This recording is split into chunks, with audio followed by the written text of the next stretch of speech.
પ્રાંતિજના ગેડ ગામની હાથમતી નદીમાં તણાયેલા ગેડ ગામના રિટાયર્ડ આર્મી આધેડની લાશ નદીમાંથી બીજા દિવસે મળી આવી। હાથમતી નદી ગેડ સાંપડના ગરનાળા પાસેથી નદીમાં બાવળના ઝાડાઓ વચ્ચે ફસાઈ ગયેલું આધેડ મૃત હાલતમાં મળી આવ્યા।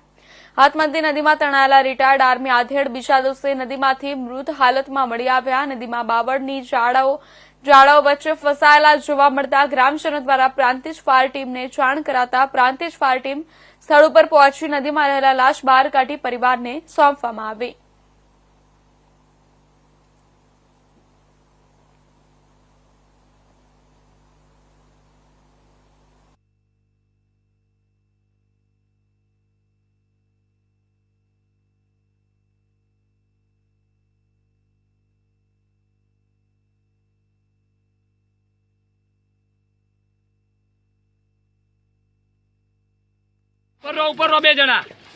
ભારત અને વિદેશના પ્રવાસીઓ આવતીકાલથી નાના વાહનોમાં માઉન્ટ આબુ આવી શકશે।